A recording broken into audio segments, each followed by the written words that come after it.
Насловот на денешната тема, јас ке морам да извини, така, е Христовата човечка природа. Има многу теми да бирам, ова тема сега се оставив, значи ова е нова тема, не сум ја проповедал никаде. Бев во една група, каде што многу се зборуваше во врска со оваа тема и видов толку погрешни работи во мои очи и гледам дека луѓето не ја сваќаат и разбираат во целост оваа тема. Затоа се одлучив на оваа тема да зборувам. Оваа тема е многу, многу важна според мене. Ова е централна порака на Евангелието. Централна порака. Ако не ја разбираме оваа тема, немаме правилна представа за Евангелието, ниту можеме да го проповедаме правилно Евангелието. Евангелието е радосна вест за спасението. Како Христос станал човек? Дали во нешто се разликувал од нас? И во што ако се разликувал? И Господ нека ни помогне да ја проучиме добро оваа тема и да ја сватиме Христовата човечка природа, која што е, подоцна ќе прочитаме во некои стикови, се за нас. Морам да се привикнам, извинете, се научил. Може, да. Ќе прочитам еден цитат. Согласувајќи се да стане човек, Христос покажал понизност која ги восхитила небесните суштества. Замислите, небесните суштества се исто понизни. Се на небото покажува понизност. И понизните суштества се восхитиле од оваа понизност која што Христос ја покажал. Тој ги положил своите царски облеки, својата царска круна, својата врховна власт и го облекол своето божество во човечко тело, за да може да се спушти на ниво на човекот и да им даде на човечките семејства морална сила да станат Божји синови и ќерки. За да го откупи човекот, Христос станал послушен дури до смрт на крстот.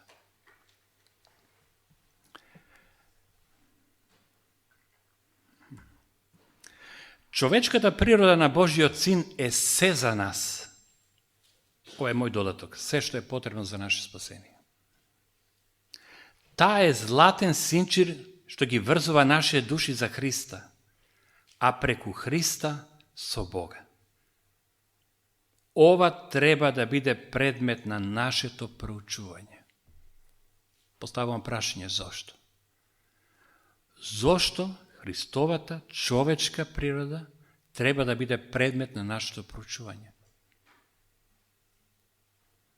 Погледнете понатаму што вели. При изучување на оваа тема треба да пристапиме со понизност на ученик, со скрушено срце. А проучувањето на Христовото воплотување е плодно поле кое ќе го награди трагачот кој копа длабоко во потрага по скриената вистина. Како што гледаме, духот на пророштвото вели дека оваа тема треба да биде предмет на наше проучување. Треба да пристапиме со понизност на ученик, со скрушено срце. И вели дека оваа тема е плодно поле. Знаете што значи плодно поле? Какви плодови донесува, раѓа. И ќе го награди оној кој што вредно копа длабоко по сокриената вистина. Значи, оваа тема е плодно поле за нас и Господ нека ни помогне да ја проучиме, да ја сватиме и разбереме оваа тема. Јас не знам, ова кога го правив дома, мислам, не знам дали ги гледате овие. Мислам, малку тешко. Јас не планирав да биде ваква презентација, но искрено ќе ви кажав, чувствував една потреба. Ќе ви кажам како беше. Се помолим на Господа, велам Господе, дали треба да направам една презентација, за да стане сето ова поесно, или само да ја изнесам оваа тема. И се молев, ако е Božja volja, da mi se javi brat Daniel i da mi kaže Časlav следната сабота ќе odložim i така натаму. Danilo mi se javi. Јас тогаш решив, колку што знаев, да направам една презентација. Не знам колку може тоа да се зумира на овој видеобимот. Но еве, добро, јас ќе ги прочитам овие цитати кои што можеби не се гледаат. Од левата страна гледате еден човек. Јас го представив како совршен Адам. Значи, ова е Адам во непадната природа. Адам како што го создал Господ. Од десната страна е паднатиот Адам. Адам кога сгрешил. Кога паднал. Чекай да видам, овдека мислам дека постои некоја опција. Ама не ми е вклучено таму, извините. Со ова не е поврзано, да. Значи, совршениот Адам имал свето тело. Дури јас не го гледам ова. Само момент.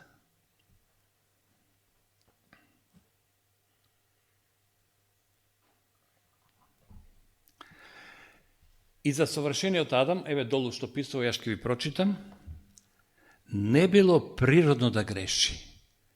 Тоа било против неговата природа. Адам немал склоности кон грев. Тој имал совршена природа. Неговата природа, еве со овие стрелки зелена, црвена, се противела на гревот. Таков бил првиот Адам.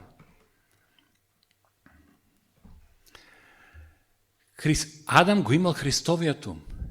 Христовиот ум бара послушност на Божиот закон. Плодот кој е? Светоста. Адам бил во хармонија со Светиот Дух, со волјата на Отецот, со љубовта на Синот. Ајде го видиме од десна страна паднатиот Адам. Адам кога паднал, кога погрешил, неговата природа се променила. Сега гревот навлегол во неговото тело. Адам сега се противи на волјата на Отецот, погледнете го горе ова. На Светиот Дух, на нивното влијание, на љубовта на Синот. Не е сега во склад со нив. Тој е во дисхармонија. Телесниот ум сега, кој што го имал Адам, он се противел на Божиот закон. Плодот кој го донесувал бил грев. Тој бил во хармонија со гревот. Значи, овдека гледаме две природи. Непадната и падната природа. Која од оваа природа е зел Христос? Не барам одговор, се плашам да не погрешите. Која од овие две природи е зел Христос? Дали паднатата или грешната? Или паднатата? Католичкиот систем и речиси сите протестанти учат дека Христос ја зел непаднатата природа на Адам.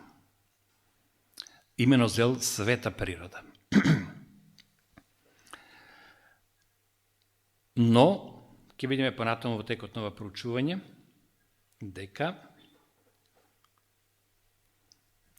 тоа не е така. На непаднатиот Адам, Светиот Дух влиел, желбата на неговиот дух не е била да му се спротивстави. Додека паднатиот Адам му се спротивставувал на влијанието на Светиот Дух. Тоа е исполнувал желбата на телото. Телото било во спротивност со Духот Божи, со она што Господ го барал. Тој не бил во склад со волјата на Отецот. За него не било природно да извршува волјата Божја. Кога ќе дојде искушение, тој му се противи на Светиот Дух.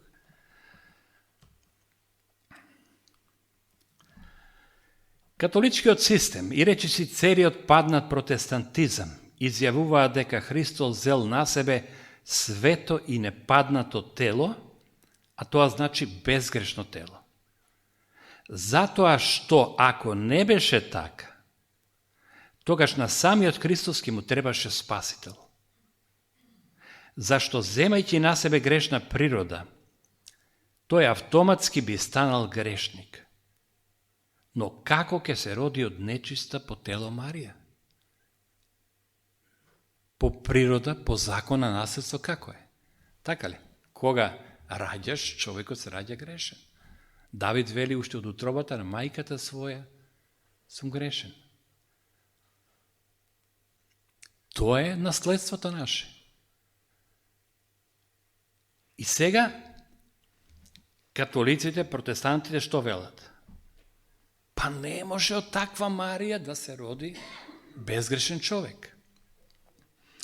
И како го решават? Тие секојаш го решават лесно во прашање.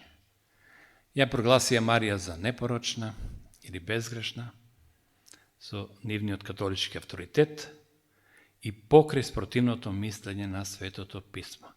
Ова е една од првите опции за решавање на ова прашање. Кое тело го зел Христос кога се отелотворил?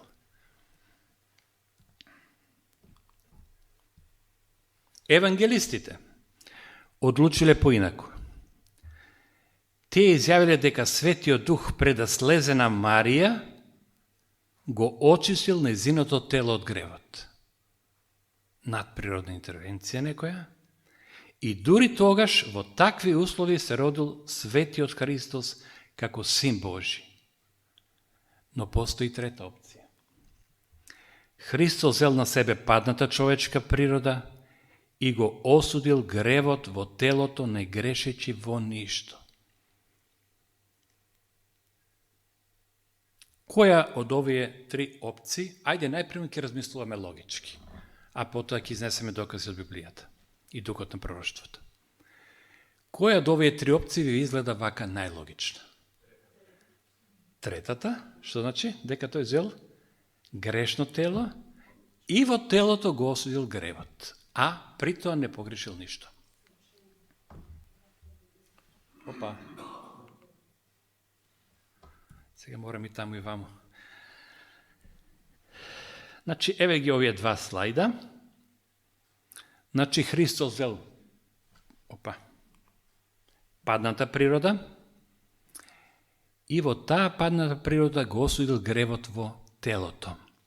Токму во тоа тело кое што го поседуваме и ние, и вие, и јас и вие. Ајде сега да сватиме каква природа всушност зел Христос. Ова е по мене многу битно. Најпрво рековме, ќе размислуваме логички, а потоа ќе изесеме докази. Божиот Син се понизил себе си за да ги подигне оние што паднале. Во се да стане сличен на своите браќа. Да стане тело како што сме ние. Знаел што значи да се биде гладен, жеден и уморен. Како и ние, тој се одржувал со храна и се освежувал со сон. Бил странец и патник на земјата.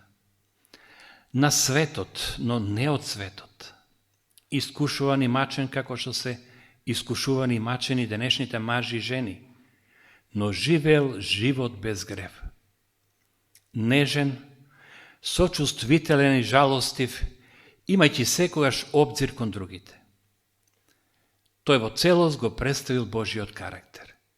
И речта стана тело и се всели меѓу нас полно со благодат и вистина. Ова е цитат од книгата Делата на апостолите.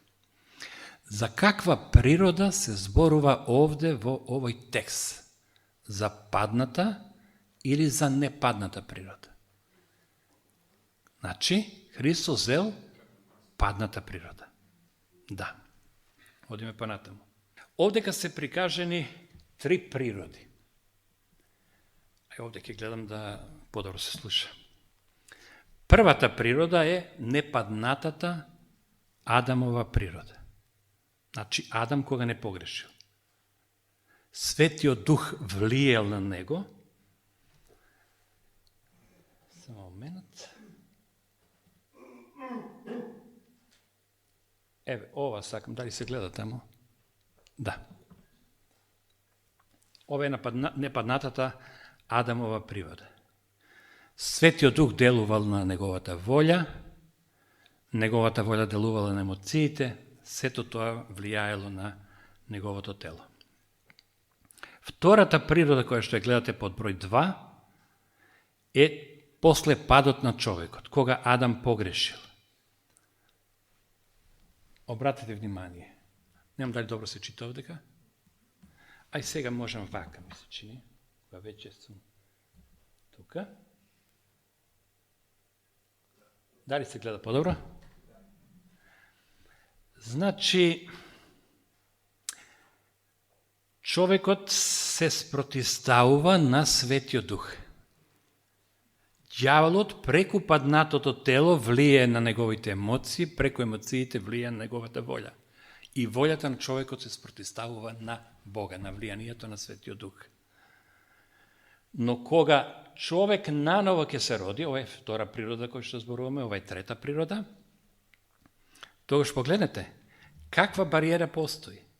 Светиот Дух делува на волјата на човекот, човекот не се спротивставува, така ли? А од друга страна, дјаволот преку паднатото тело сака да влие на емоциите, а потоа и на ова. И тука постои бариера. Наново родениот човек, кој што е наново роден, кој царува тогаш? Дали телото царува или умот? Умот царува. Човекот има сила да му се спротивстави на гревот. Тоа не значи дека човекот не може да падне и да не погреши. Но он става бариело на телото. Дјаволот може да влие само преку паднатото тело. Преку емоциите.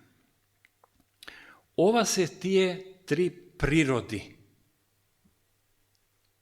Првата природа, рековме, паднатата природа,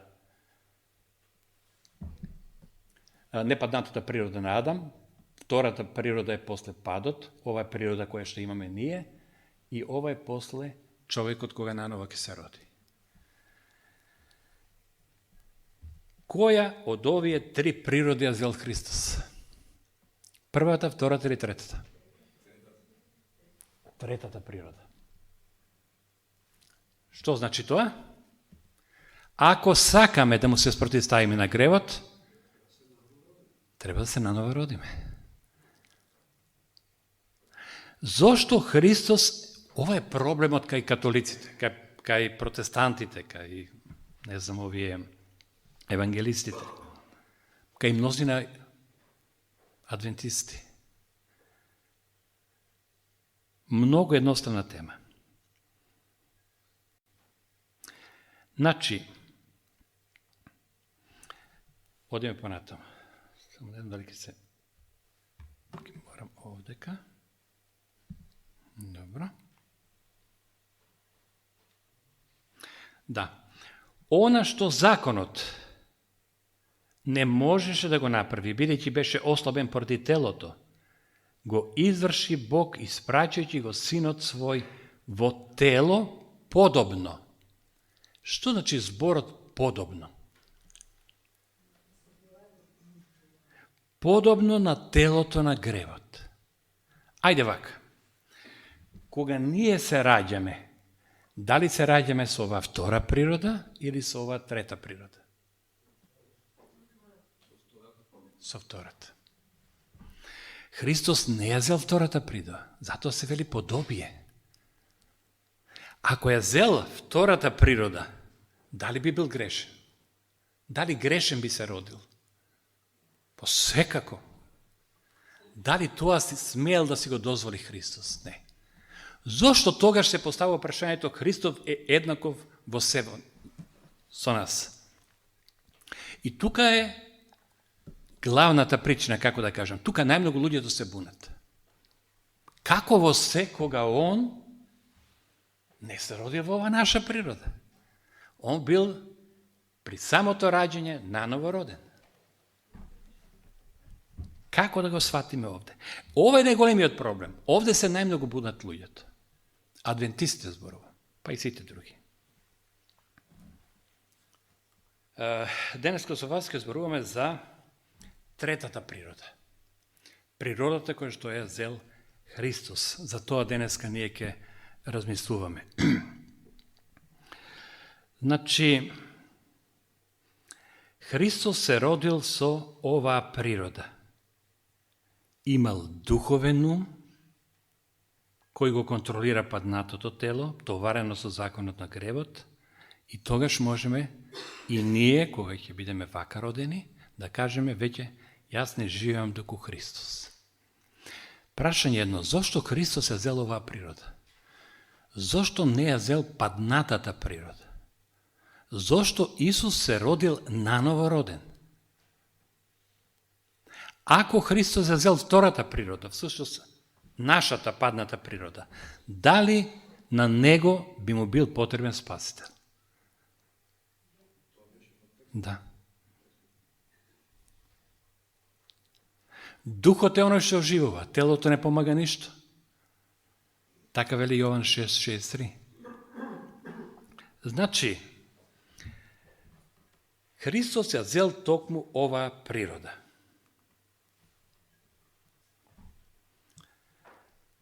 Еве што вели.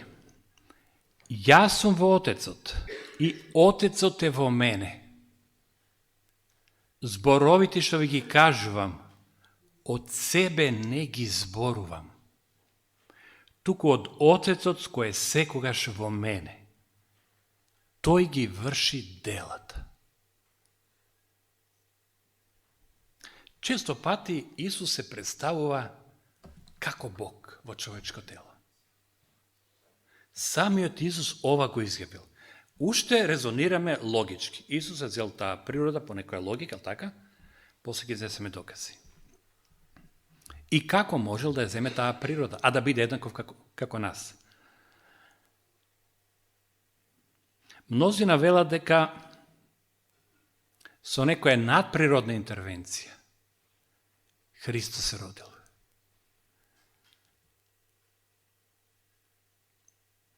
Вели, зашто јас слегов од небото, не да ја извршувам мојата волја, туку волјата на Отецот кој ме прати. Овие два цитати што сака да ни кажат? Исус во се ја вршел волјата на Отецот, не својата волја. Во се му се покорувал на Бога. Во се. Ако еднашка погреши, што би се случило со него? За секојаш би бил изгубен. Зошто? Па нема друг спасител. Кој ќе го спаси? Бог сам за себе не може да сведочи. Јас не можам сам за себе да се фалам и така натаму. Мора некој друг да каже Часлав е таков, ваков, онаков и така натаму.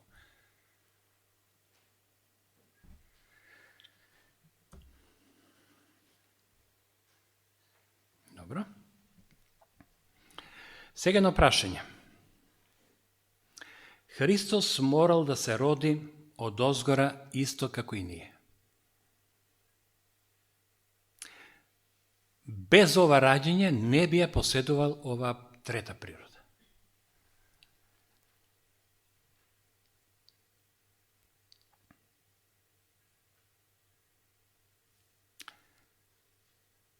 Зошто тогаш се вели дека во се бил еднаков со нас? Кога ние не се раѓаме наново родени. Ова е клучното прашање, за да го решиме овој проблем. Клучно прашање. Затоа што мнозина го користат овој аргумент. Христос бил должен во се да биде како нас. Ние имаме паднато тело, требало и Христос во паднато тело. Дали го зел Христос паднатото тело? Па го зел. Не зел друго тело, зел паднато тело. Но за разлика од нас, што? Бил наново роден при самото раđење. Зошто? Дали е тоа праведно? Дали е во ред? Дали е во еднаква позиција Христос со нас? Ili da li ima nekoja prednost Hristos od mene?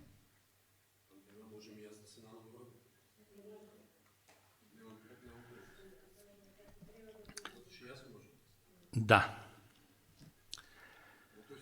Ajde сега јас ќе прочитам еден цитат, кој што е многу важен и кој што мислам ќе го разреши овој проблем. Не знам дали можете да го прочитате, ќе ги прочитате овој цитат или да ги читам јас. Се чита. Значи, со оваа природа првата, тој не можел да ни помогне. Втората природа, осудена на пат, повторно не може да ни помогне. Во третата природа може да ни помогне единствено. Едно прашање. Како тој како бебе можел да донесе одлука да му служи на Бога? Ние, за да бидеме наново родени, така ли? Донесуваме одлука да му служиме на Бога со сето своје срце, се молиме во тој правец. Да ни подари сила на Свети Дух, да не се спротивставуваме на Неговото влијание, да не се спротивставуваме на Божјата волја. Како Господ го решил ова прашање, а повторно правдата да биде задоволена? Замислите, сатаната или ѓаволот, ако и малку забележил, тој се следи, ако малку забележил дека нешто не е во ред, веднаш би реагирал. Ова не е во ред. Христос не е како човек. Христос имал предност. Он не може да го откупи човекот. Веднаш би се побунил. Како што се побунил за Мојсиевото тело. Тој е мој. Така ли? Не може да воскресне.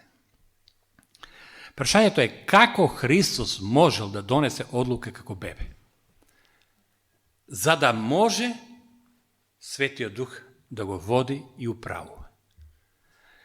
Јас ќе прочитам еден цитат, затоа што Светиот Дух не работи со сила. Он влие, мораш да донесеш свесна одлука да му служиш на Бога.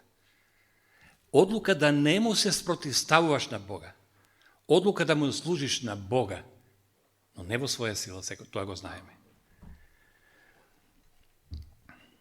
Без лична дозвола на Христос, значи, тој не би можел да се роди во ова трета природа, така да кажем. Прашањето е многу сериозно и сега го бараме одговорот и Господ ни помогне да го сватиме и разбереме. Еве го клучниот стих, Псалм 48:9. Тогаш реков, еве идам. Што идам? Каде оди? Одам да ја исполнам Твојата волја или мисијата на спасението. Кога го рекол ова? Одам на земја. Затоа што во свитокот на книгата е запишено за мене. Со задоволство ќе ја исполнам волјата Твоја. Боже мој, Твојот закон е во срцето мое. Значи, пред да стекне морална свест, пред да се отелотвори, да стане бебе, човек, он донел одлука. Тука е решението. Он донел свесна одлука. Така ли? И Светиот Дух можел да влијае на него. Додека Христос да се осамостоли, додека да порасне, додека да биде човек кој што ќе може да донесе одлуки, тоа знаете евреите како го сметале на 12 години. Што се случило на 12 години? Самиот Исус им проповедал. Тогаш Исус дознал дека е Божи син. Погledajte како Светиот Дух влијал.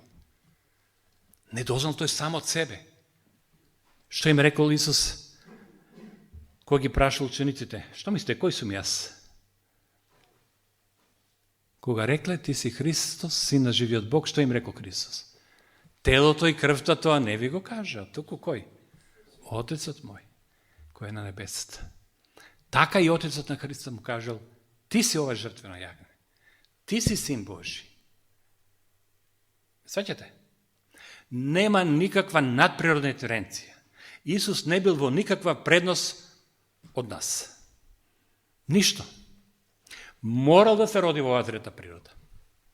Но одлуката е донал пред тоа, пред да дојде на оваа земја. Ова се вели наново раѓање. Значи, затоа велиме Христос примил на себе подобие на грешна природа. Значи, од самото раѓање тој имал наново роден ум. Ова е решението, она што ги значи мнозина. Значи, Исус донал свесна одлука, таква одлука треба да донесеме и ние. Значи, тој направил избор, пред да се отелотвори, пред да се воплоти во тело, одам вели, да ја исполнам твојата волја. Која волја негова била? Да биде човек, така ли? И да го откупи човекот. Човекот да може да добие вечен живот. Платата за гревот е смртта, правдата бара смрт, Христос морал да ја задоволи правдата. Не можел никој ова да го направи друг. Не постои сушество на небото кое што можело да го откупи човека. Затоа што преку него се е создадено. И само Создателот може да го откупи своите созданија. Не знам дали ова го прочитаме, овој цитат. Така? Да. Иначе и кога Христос го направил својот избор, кога донал одлука на небото, дека ќе дојде на земјата, така ли? Он направил личен избор. Светиот Дух можел сега да влие на него. Како Исус бил сочуван како дете? Кога се родил како бебе, не можел да размислува. Не можел да донесува свесна одлука. Тој бил бебе. Самиот Свети Дух го чувал. Исус донен одлука, доаѓа, се раѓа како наново родено човек, така ли? Бог го чувал до 12 години. Да не погреши. На 12 години, кога веќе станува свесен, кога донесува сам одлуки, веќе самиот Христос, така ли, ја извршува волјата Божја. Дали ние можеме да се наново родиме? Дали можеме да станеме како Христа? Планот на спасението сосема јасен. Христос во грешно тело, со наново родено на природа, така ли, го одржал Божиот закон. Дали може човекот, правејќи свесен избор, да му служи на Бога, под влијание на Светиот Дух, да извојува победа како што извојувал Христос? Може. Дали Христос во се бил еднаков како нас? Дали Христос земал грешно тело? Да. Дали тоа тело во нешто се разликувало од нашето тело? Во ништо. И тоа тело 4000 години после пат. Тука. Браќи и сестри, ова е многу клучно, многу е важно. Ова е Евангелие, ова е вечно Евангелие, ова е радосна вест. Како ние можеме да го победиме гревот? Не можеме без сила на Светиот Дух. Тоа е невозможно. Мораме да дозволиме, мораме да донесеме свесна одлука да му слушаме на Бога. Затоа темата оправдување со вера е многу битна, многу важна. Како се станува праведник? Му поверува Аврам на Бога и се нарече како? Праведник. Зошто не пишува Аврам направи тоа и тоа и се нарече праведник? Не по дела, по вера е спасението. Што може грешен човек да чини? Само грешни дела. Но кога со вера ќе му дозволи пристап на Светиот Дух, кога со вера ќе чини, кога Христос ќе е во него со посредством Светиот Дух, тогаш и делата се свети. Каде да станеме, само да видам. Значи, затоа тој мораше во се да личи на браќата, па да биде милостив и верен првосвещеник пред Бога, за да ги очисти гревовите на народот. Кога се вели во се, на што се мисли? Потполно исто грешно тело како нашето, без никаква разлика. Потполно исто. Како го пишува пророкот Исаија? На него не беше никаква убавина, во ништо не се разликува, па да каже, чекай, ова е Божи син. Па погледни каква убавина, погледни каква висина, каков стас, како ова, како она. Не. Че тело зел како наше тело. И никаде не пишува дека во нешто се разликува од нас. Зашто во она што самиот претрпе, откако беше искушан, во тоа ќе може и на искушуваните да им помогне. Дали Исус бил кушан? Дали човек кога наново ќе се роди? Има повторно искушение или готово, завршуваат сите искушенија? Дали ѓаволот, еве, ова слика овде, гледате ова, дали ѓаволот преку паднатото тело сака да влие? И влие нон-стоп, постојано. Искушенијата доаѓаат од телото. Похотата на телото. Желбата на живот и така натаму. Тоа е она што не мами. До сега, наново роден човек има сила да му се спротивстави. Може и да погреши. Може да падне. Може сатаната да пробие, како да кажеме. Но човекот може повторно да се врати. А бидејќи децата се учесници во телото и крвта, така и тој зеде еднакво учество во тоа, да преку смртта да го победи оно што ја има власта над смртта, односно ѓаволот. Да не го поставам тоа прашање. Тоа е напишено горе, за која природа станува збор овде, првата или втората. Првата е безгрешен Адам, втората е она што е зел Христос. Божјиот син се понизил себе си, за да ги подигне оние што паднале. Во се да стане сличен на своите браќа, да стане тело како што сме ние. Знаел што значи да се биде гладен, жеден и уморен, како и ние. Тој се одржувал со храна и се освежувал со сон. Бил странец и патник на земјата, на светот, но не од светот. Искушуван и мачен како со се искушувани и мачени денешните грешни мажи и жени. Но живеел живот без грев, нежен, сочувствителен и жалостлив, имајќи секогаш обзир кон другите.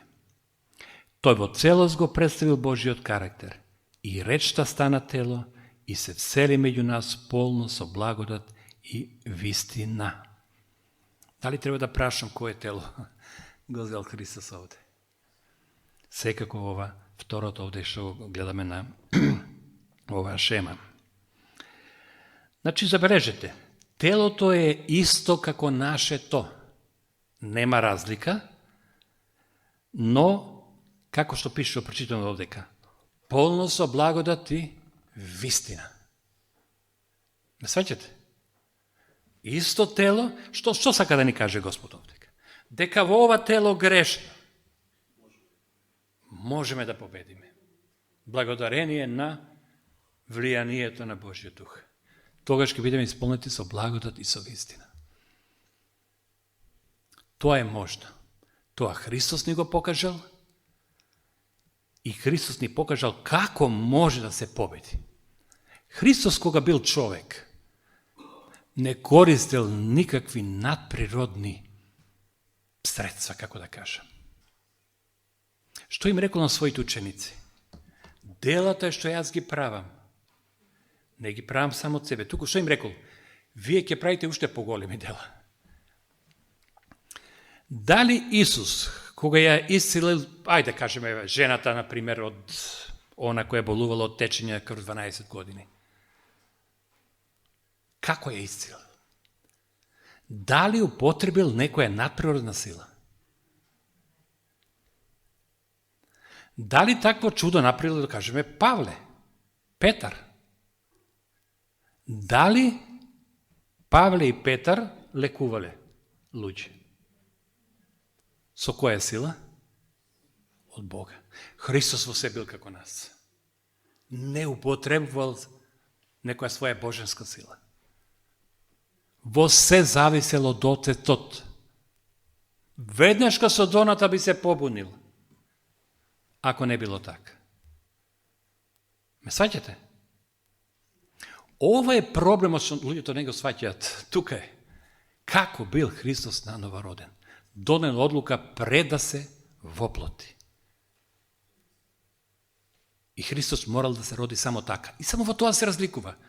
Kako da kažem, telo to bilo isto. No, Sveti Duh može misliti nije da ga dobijeme. Treba da se molime, treba da stražime, treba da barame i taka natamo. Onoj ko što ke bara, ke najde.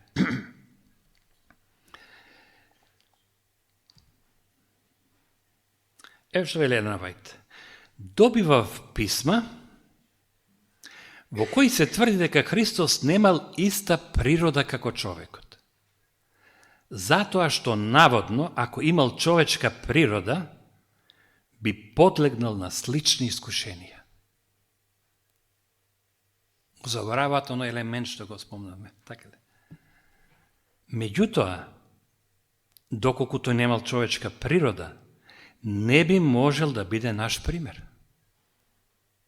Да не беше ученик во нашата падната природа, учесник, немаше да биде искушуван како што сме искушувани ние. Телото е она што искушува. Желбите на телото.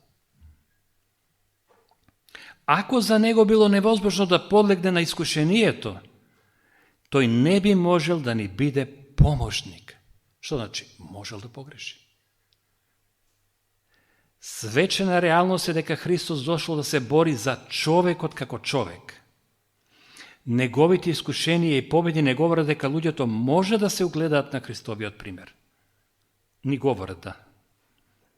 Човекот значи може да стане учечник во божествената природа. Ова е библиски коментар, 5 том. Значи, погледнете какви зборови се овде употребени.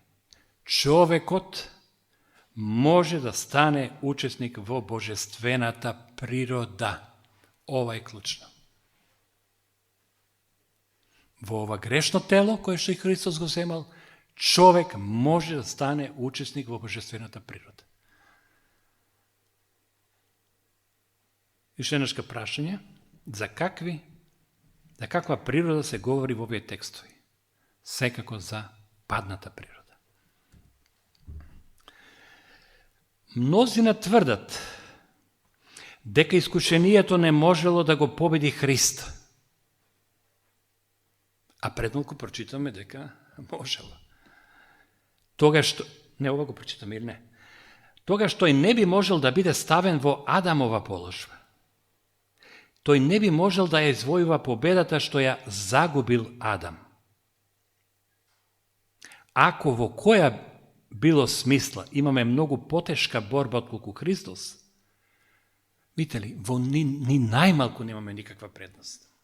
Или потешка борба, како да кажеме, од Христа. Тогаш тој не би бил во состојба да ни помогне.